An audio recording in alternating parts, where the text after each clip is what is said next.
desafortunadamente más frecuente en la tercera edad. Quiero señalar que no es como consecuencia del envejecimiento, aunque sí hay algunos factores que las pueden precipitar, pero igual las demencias se dan frecuentemente en los viejos. Quiero que aprendan ustedes como clínicos a identificar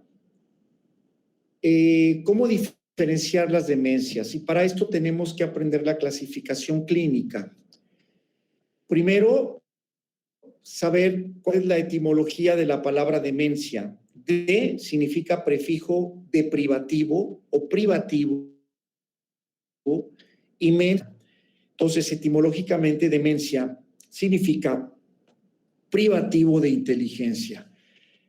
Esto me refiero prácticamente al grupo que se connota dentro de la cognición, de las valoraciones cognitivas.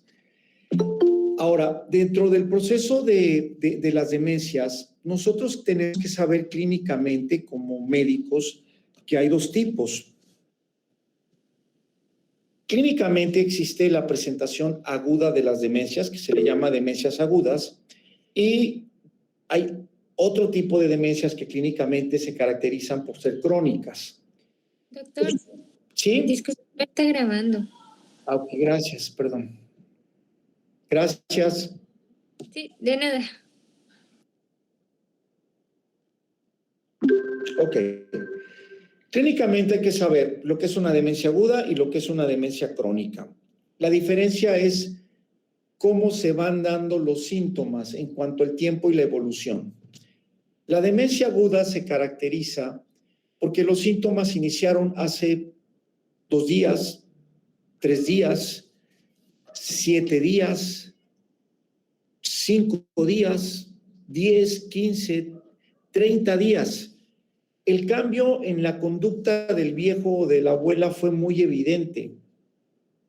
Es decir, el cuidador primario y el familiar identifican que ese abuelo empieza a desconocer al cuidador o al familiar, empieza a confundirlo de nombre,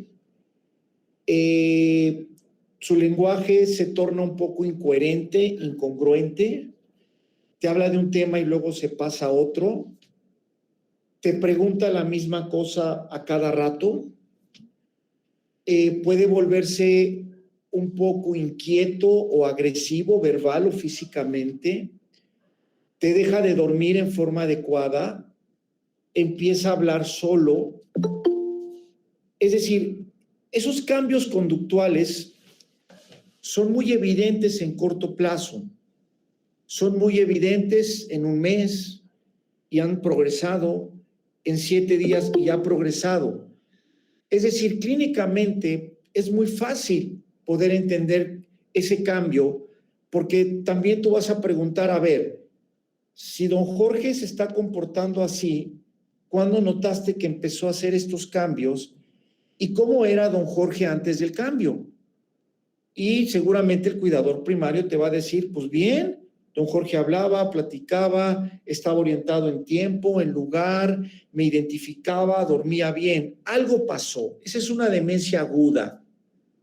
A diferencia de la demencia crónica, desde el tipo de vista crónico, es que los cambios empiezan gradual y progresivamente. Y puede ser que empezó hace 6 meses, 8 meses, 1 o 2 años, que en realidad empezó el cambio clínico, pero los familiares y el cuidador primario no le dieron la importancia debida porque pensaron que era normal por ser viejito, ¿ok? Entonces, por eso es tan importante que como clínicos, para poder diferenciar si es una demencia aguda o crónica, pues lo primero que tenemos que saber es hacer un buen interrogatorio. ¿Cuáles han sido los cambios? ¿En cuánto tiempo? ¿Y cómo se ha venido dando? ¿Cómo era antes de los cambios y cómo es ahora que perciben esos cambios? ¿Y por qué es muy importante identificar una demencia aguda o una crónica? Porque la demencia aguda, jóvenes, normalmente es reversible. Es decir, es un síntoma atípico, ¿de acuerdo? Como ya lo vimos, falla o deliriums que se le llama también demencia aguda, es un síndrome atípico que lo está provocando algo, alguna infección, algún medicamento, algún desequilibrio electrolítico.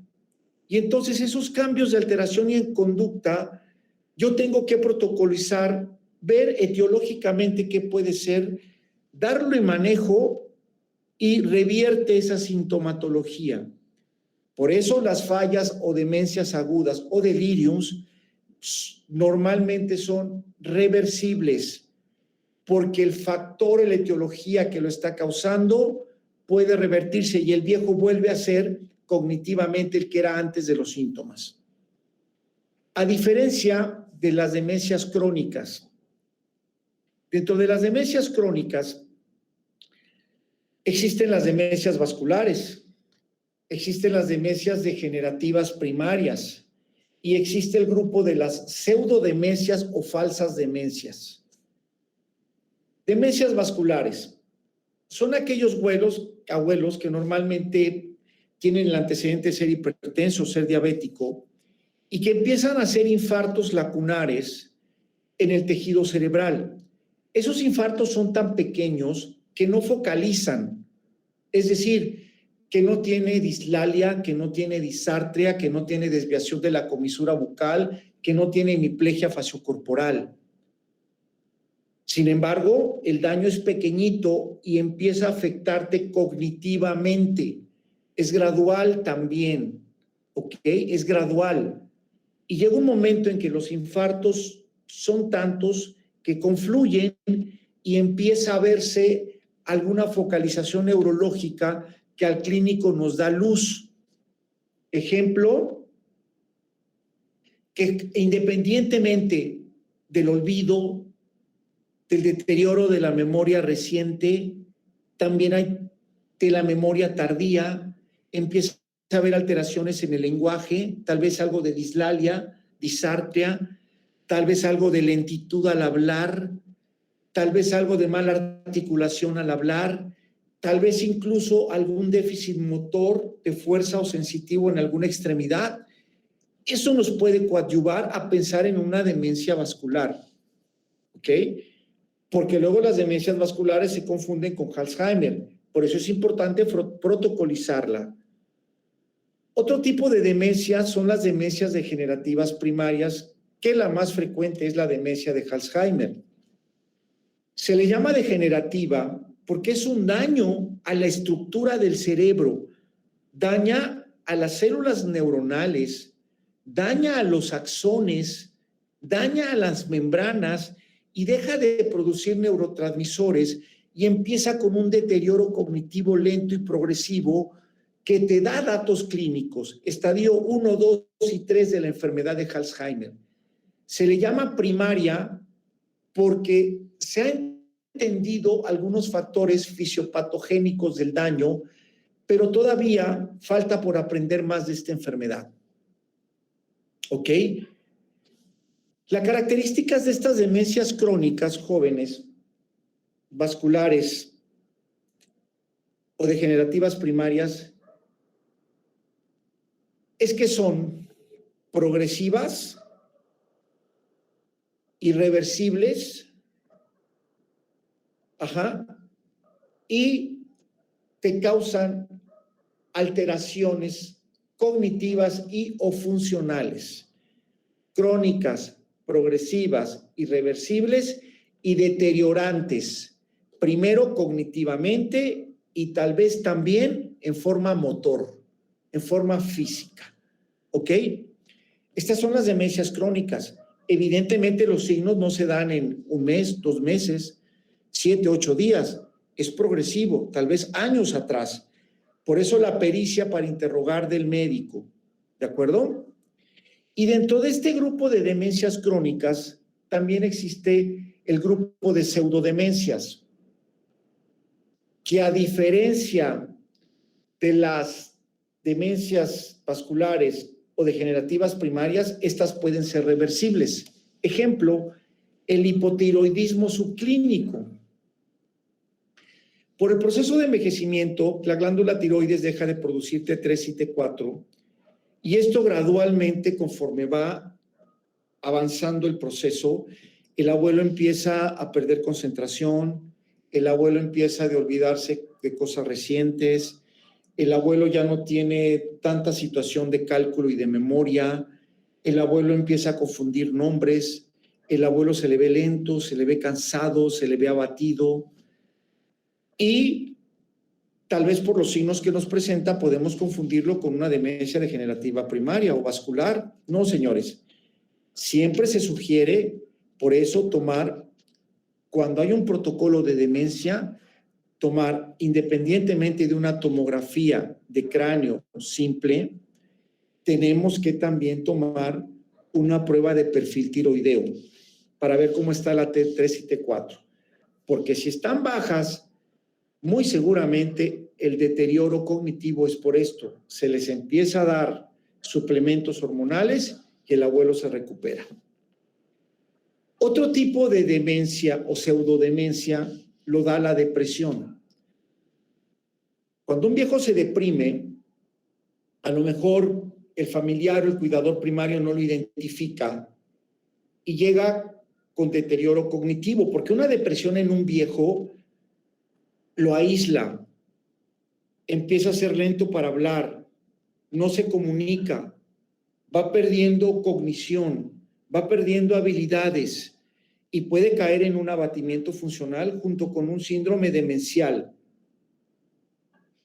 Y si ustedes hacen un buen interrogatorio, pueden ver que esa puede ser una falsa demencia, pseudodemencia por un proceso depresivo. Y entonces se identifica, se le da antidepresivos y el viejo a las 4 o 6 semanas empieza a recuperarse mágicamente. No es fácil clínicamente, tiene su dificultad. Por eso la habilidad para el interrogatorio es muy importante. Repito, demencias agudas, que son demencias reversibles, demencias crónicas, en las cuales las demencias vasculares y las degenerativas primarias son irreversibles, y las pseudodemencias, como podría ser la depresión con deterioro cognitivo o el hipotiroidismo, pueden ser reversibles. ¿Alguna pregunta hasta acá, jóvenes? Bastante claro, doctor. No, doctor. Ok, algo importante también. ¿Por qué es importante diferenciar si es aguda o crónica? Pues para que no etiquetemos a un abuelo con falla cerebral aguda, con Alzheimer y lo manejemos y lo único que vamos a condicionar es mayor daño, mayor deterioro y mayor abatimiento. Entonces, por eso es tan importante que ustedes tengan en mente esta estructura de cómo interrogar y cómo clasificar lo que está pasando. No me salgan con la tontería de que es por viejito, no. Eso tal vez lo piense el familiar o el cuidador primario que desconocen de medicina, pero ustedes no, señores. Ustedes no pueden caer en ese error, ¿ok? Ahora bien, vamos entonces a hablar, ya sabemos, de demencias crónicas, demencias agudas, demencias reversibles, demencias irreversibles, y en qué bolsa meter a cada una de ellas. Vamos a hablar entonces, dentro de las demencias crónicas irreversibles, de una de las más frecuentes epidemiológicamente o por incidencia, que es la demencia degenerativa primaria. Y dentro de estas demencias degenerativas primarias, pues la más frecuente es la demencia de Alzheimer.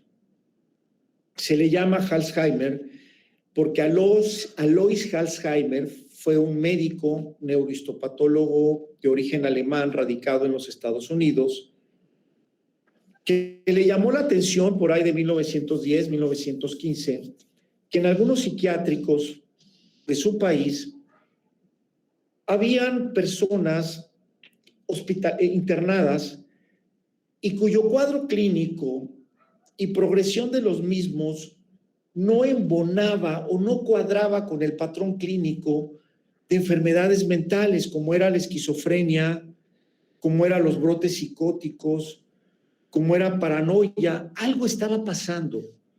De hecho, déjenme decirle que los primeros pacientes que él estudió ni siquiera tenían 60 años, tenían 55, 58 años.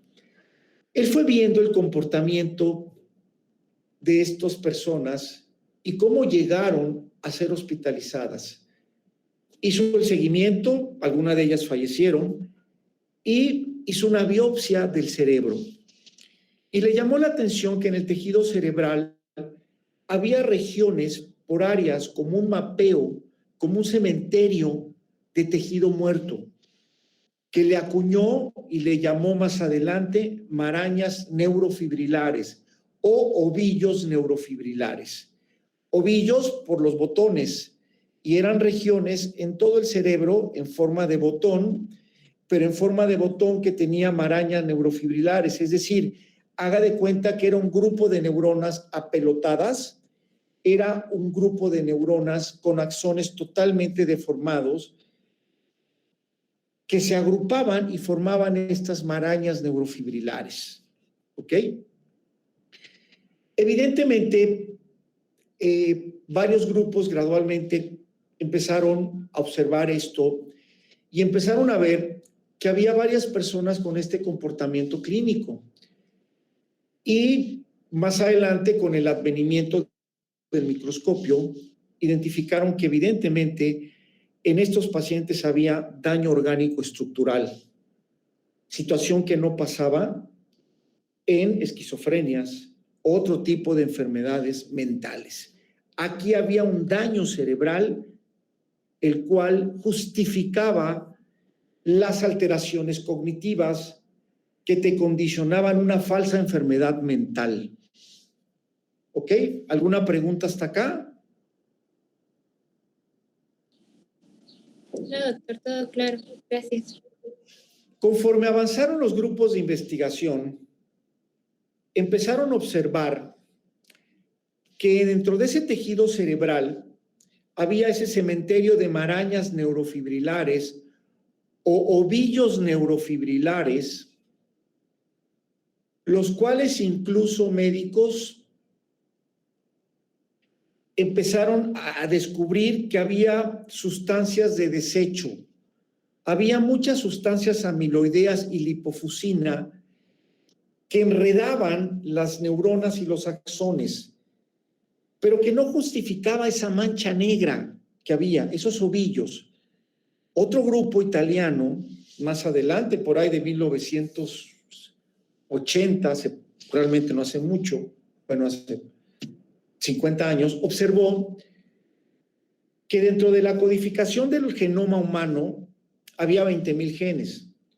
El reto de la medicina genética es no haber descubierto los genes, sino ver que cada gen codifica entre 50 a 500 enzimas diferentes. Cada enzima diferente tiene una secuencia codónica diferente y tiene una acción o acciones diferentes en diversos tejidos, órganos, glándulas, etcétera, etcétera. Ese es el verdadero reto clínico. Este grupo italiano identifica y dice: hay una proteína que se llama proteína tau que codifica este gen y que lo hemos aislado en pacientes con enfermedad de Alzheimer. Este gen, con esta proteína, lo tienen todos los seres humanos, pero hemos identificado que en pacientes con enfermedad de Alzheimer, esta proteína de tau aumenta exponencialmente su función. ¿Cuál es la función de la proteína? Hacer el citoesqueleto de la membrana de la neurona. Fosforila microtúbulos para que le dé consistencia, firmeza al cuerpo de la neurona. Es normal, pero en pacientes con Alzheimer, esa fosforilación se convierte en una hiperfosforilación y termina matando, velando a la neurona y a grupos de neuronas, de tal forma que le hace estos ovillos neurofibrilares.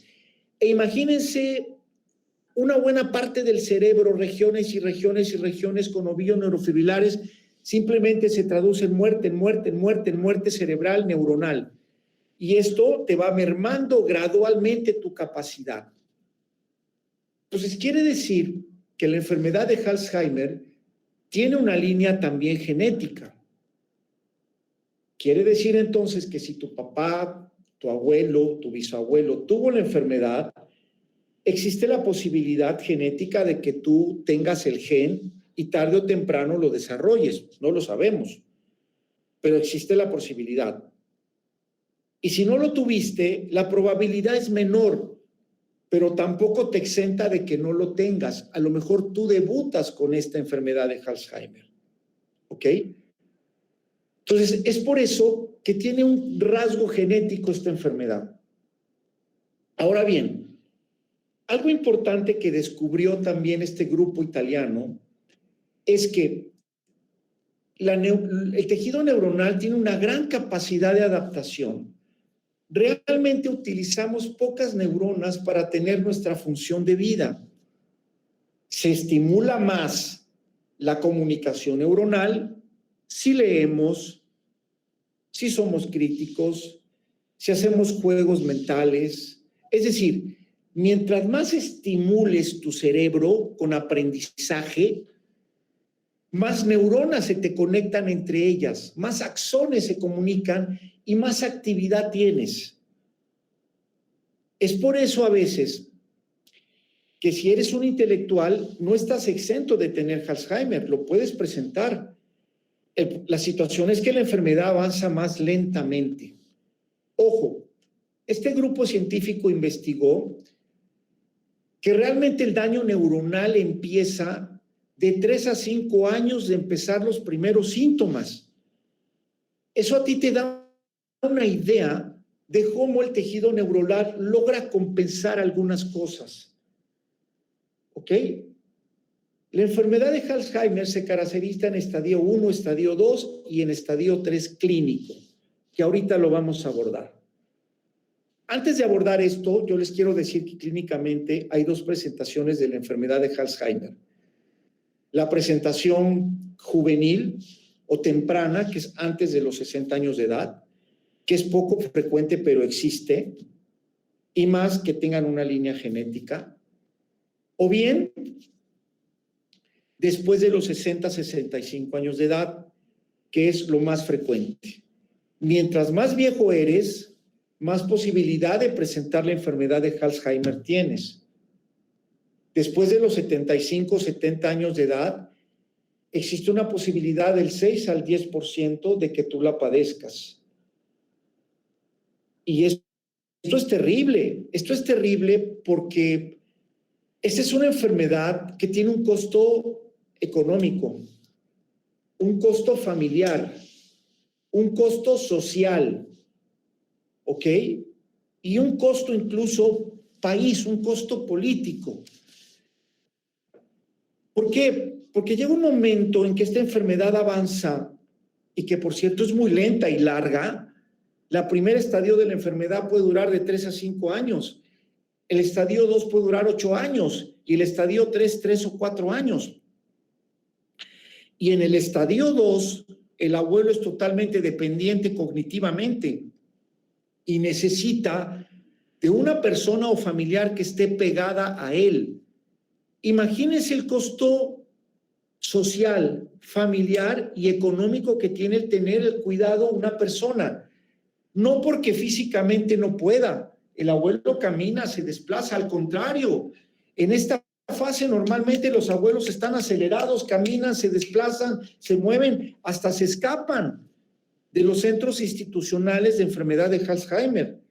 Entonces, es un verdadero suplicio, es una verdadera cárcel que se convierte en la casa cuando tú tienes un enfermo con Alzheimer en estadio 2.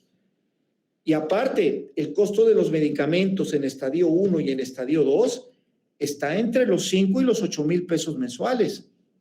Si a eso le agregan un cuidador primario, un vigilante, más una serie de cosas, el costo de mantener a estos abuelos es muy alto económicamente. ¿Ok? ¿Alguna pregunta hasta acá?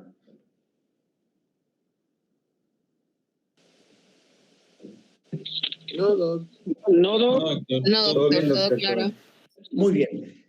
Cuando alguien empieza a tener esta enfermedad de Alzheimer, los primeros síntomas en el estadio 1 son se empieza a olvidar de las cosas, pero no 1 o 2 o 3 o 4 veces por semana.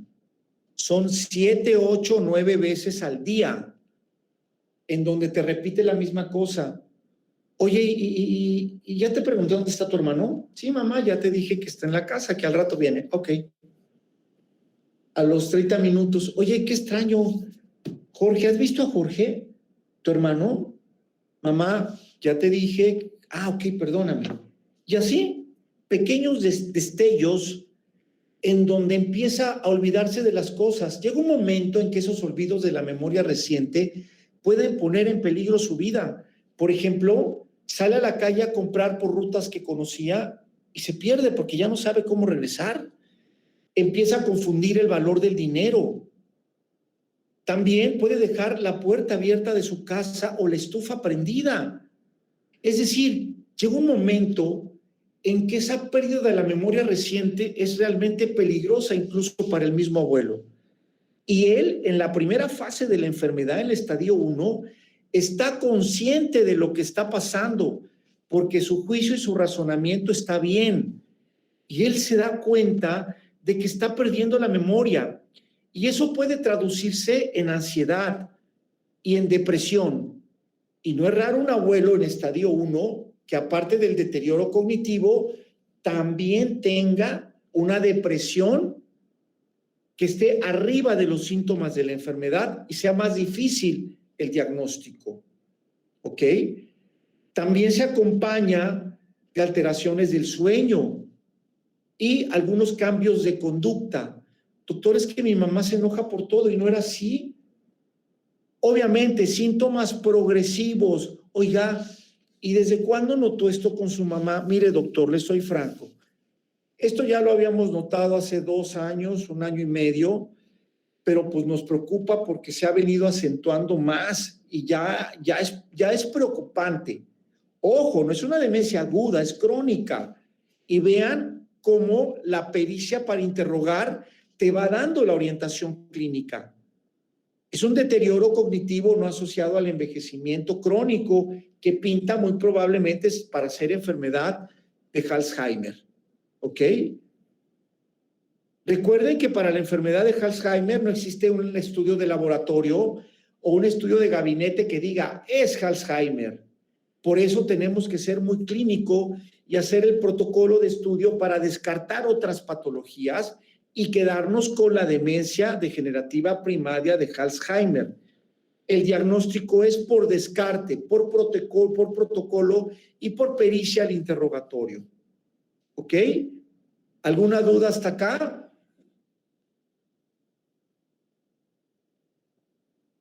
No, doctor, gracias.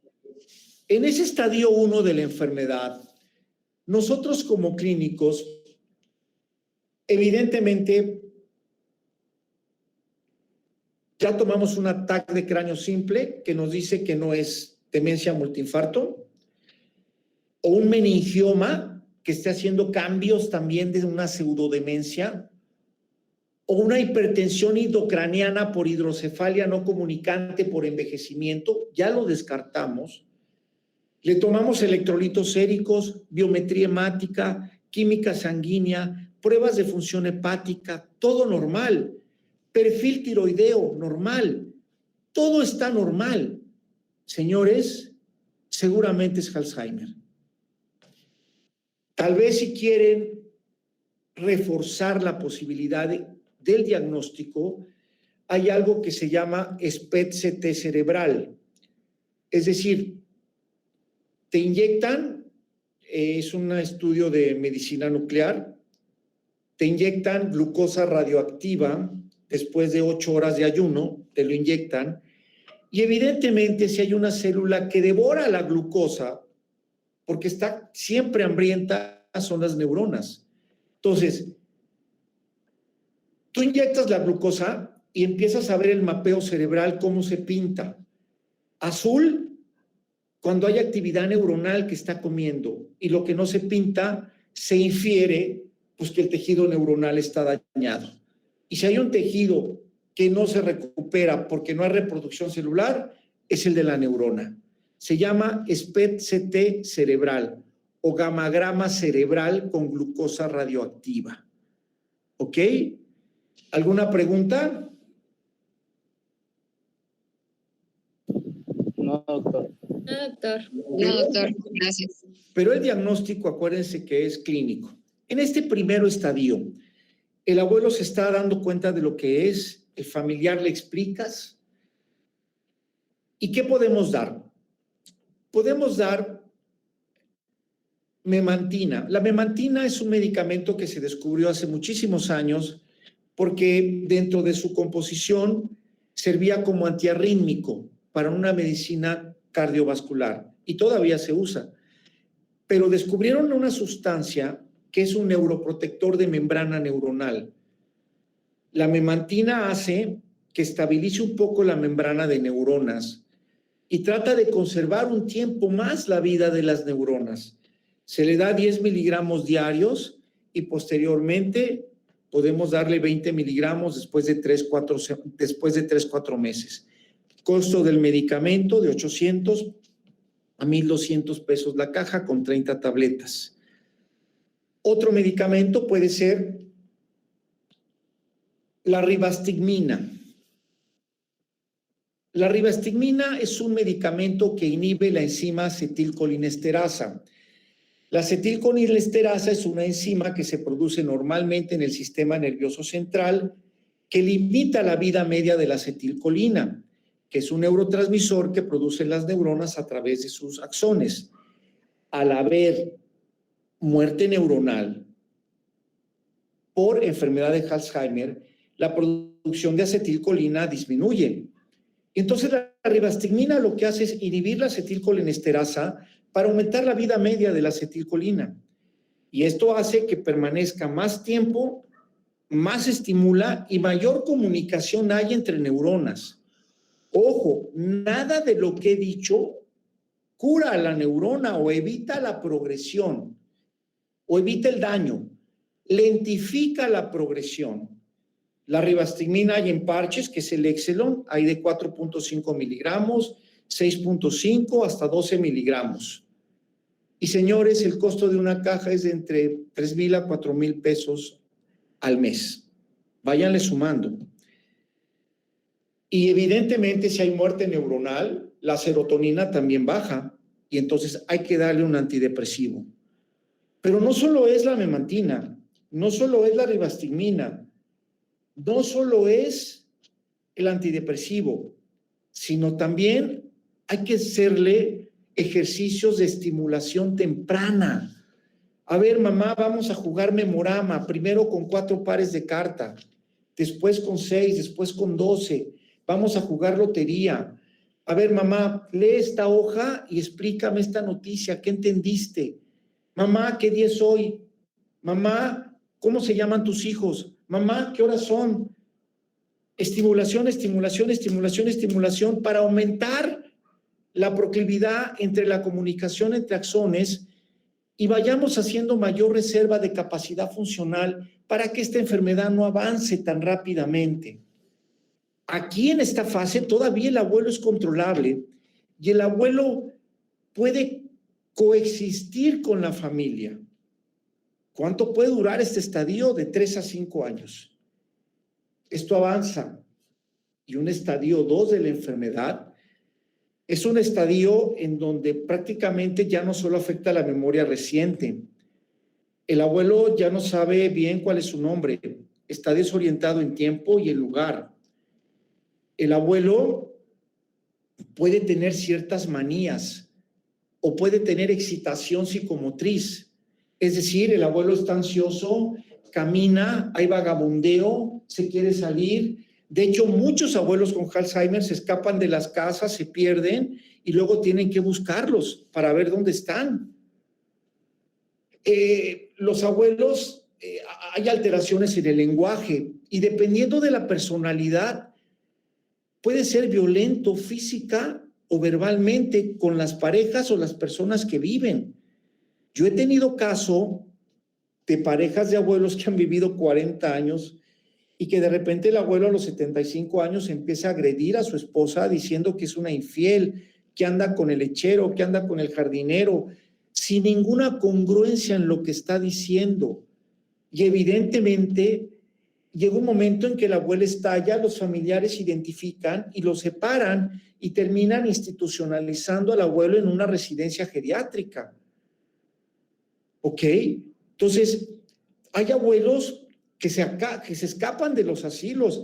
Hay abuelos que pueden golpear en los asilos a sus cuidadores, que pueden golpear a los abuelitos que viven con ellos. Por eso es muy importante la especialización de los trabajadores de la residencia para que sepan cómo controlar y evitar. En este grado de la enfermedad, ya la memantina no es útil. La ribastigmina tal vez habría que valorarla, ¿verdad? Aunque generalmente ya no es. Pero más bien para poder controlar a los abuelos en esa excitación psicomotriz, lo que terminamos dando son antipsicóticos. No para dormirlos, para sedarlos, no. Es para controlar un poquito esa excitación psicomotriz y poder trabajar con ellos. Porque en una residencia, el trabajar con un abuelo con Alzheimer todos los días es un nuevo día. A ver, don Pedro, vamos a levantar esto, vamos a armar este rompecabezas, agarra esta pelota, vamos a hacer ejercicio.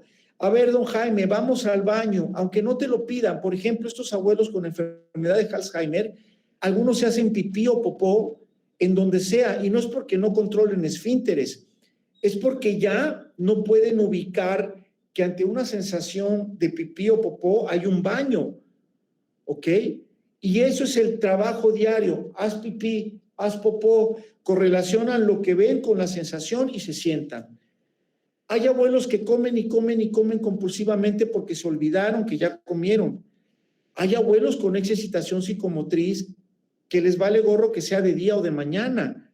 Imagínate un abuelo con excitación psicomotriz que esté gritando toda la noche. ¿Qué va a pasar con ese cuidador o con ese familiar? Va a haber colapso del cuidador.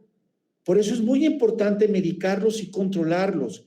El manejo de los antipsicóticos en estos viejos es un arte, porque hay que empezar con dosis bajas y hay que ir dosificando hasta encontrar la dosis que los mantiene tranquilos para poder trabajar con ellos, no sedados, porque si no el riesgo de caída dentro de la residencia o dentro de su casa es muy alto. ¿Cuánto puede durar ese estadio 2, señores? Puede durar de 5 a 8 años. Imagínense, desde que empezó la enfermedad hasta el estadio de hoy, ya pasaron cortito 8 o 9 años. Díganme si no es un impacto económico, un impacto familiar, un impacto social. Es decir, repercute, porque es un abuelo que es dependiente, no lo pueden dejar solo. Esto es un hecho. Si no tiene red de apoyo familiar el viejo, va a ser caótico, va a ser fatal. ¿Ok? Este tipo de enfermedad llega a ser una pandemia porque en Estados Unidos hay cerca de 65 a 70 millones de personas mayores de 65 años. Imagínense que el 10% padezca enfermedad de Alzheimer. 6, 7 millones. ¿A dónde los tienen? Los que tienen dinero los institucionalizan, pero los que no los tienen que cuidar en casa. Y es terrible también emocionalmente para el familiar, porque llega un momento en el estadio 2 de la enfermedad en donde ves a tu mamá o la cara de tu papá en ese cuerpo, pero ya no te conoce, ya no sabe quién eres, no tiene esa comunicación afectiva y es realmente muy triste que no esté tu mamá allá dentro de ese cuerpo. Y no solo eso, señores. Estos abuelitos, independientemente de que tengan alteraciones en el juicio, en el razonamiento, en el nivel de inteligencia, de que sean agresivos a veces, el amor es muy importante en ellos. La afectividad es muy importante en ellos, jóvenes. Si tú los tratas con amor, con cariño, te responden con amor y cariño. Son seres humanos. Por eso los trabajadores de la residencia tienen que estar vigilados, tienen que llevar cursos, porque están cuidando a seres humanos que tras de ellos hay historias y hay familias engarzadas en esas historias. Es un ser humano que tiene algo muy importante que es su familia. Creo que ayer les comenté a ustedes que vieran la película Padre. ¿Sí fue a ustedes, joven, o fue al otro grupo? Sí, doctor, con nosotros. Bueno, véanlo. Ahí Anthony Hopkins representa un abuelo con enfermedad de Alzheimer que empieza a transitar del estadio 1 al estadio 2. Véanlo, porque es la perspectiva de él, de lo que ve y de lo que estructura en su mente el enfermo con la enfermedad de Alzheimer. Obviamente, mientras más intelectual o más capacidad IQ tenga, pues más enredado es todo el mapeo que hace en este sentido. Repito, y el estadio 3 es cuando, aparte de la situación cognitiva y emocional, ya afecta al estado motor. Es decir, ya no puedes moverte, no puedes deglutir, caes en abatimiento funcional, caes en síndrome de reposo prolongado y pues terminas muriendo, por lo que conlleva las complicaciones del síndrome de reposo prolongado. ¿Alguna pregunta, jóvenes? No, doctor. ¿Algún comentario? Yo, doctor, tengo una pregunta. En el caso de que mencionaba de que los abuelos muchas veces tienden a irse de los asilos, pero no por, o sea, no de la manera correcta, pues, sino que se escapan. A ver, doctor, muy claro, ¿podrías hablar un poquito más fuerte? Sí, ¿me escucha ahí? Ahí sí. Ok. Mi pregunta es, ¿cuál sería una de las causas por la que los pacientes en este caso tienden a querer escaparse de los asilos? Porque, doctor, tienen excitación psicomotriz. O sea, un asilo, por más bien que te traten, pues no deja de ser un modelo reducido.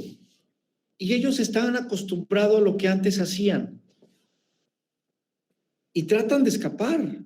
Y se violentan por eso. Obviamente esa es una fase que los modelos de atención geriátrica se llama modelo de adaptación.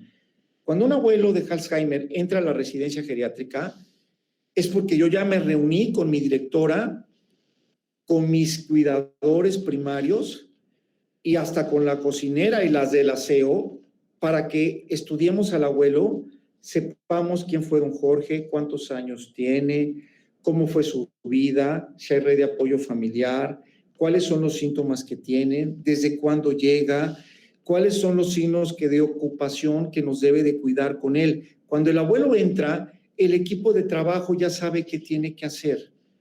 El equipo de trabajo sabe que tiene que cansarlo en el día, hacer actividades dinámicas para que pueda dormir en la noche, cuidar su sueño, si hay que ajustar medicamentos se da, si hay que dar algún antipsicótico se da, cuidando la dosificación, ver la integración al resto de sus compañeros. Es decir, es todo un trabajo de un modelo de residencia geriátrica. No es nada más entra y a ver qué pasa, no. Esa es la gran diferencia entre una residencia profesional y algo que pues prácticamente es algo para cuidado de los viejos. No sé si contesté tu pregunta. Sí, doctor, gracias. Luego, ¿qué es lo que pasa? Por ejemplo, como estos abuelitos están acostumbrados a las rutinas, de repente dice el familiar, ¿lo puedo sacar a mi casa un fin de semana? Y si tú ves que tiene las condiciones adecuadas, pues sí, lléveselo, por supuesto, qué padre. Y cuando está en su casa el abuelito, se ve excitado, se ve inquieto porque no tiene la misma rutina y ya desconoce sus áreas a las cuales estaba acostumbrada. Entonces, en su misma casa, les tenemos que enseñar esa fase de adaptación. ¿Ok? ¿Alguna otra pregunta o comentario?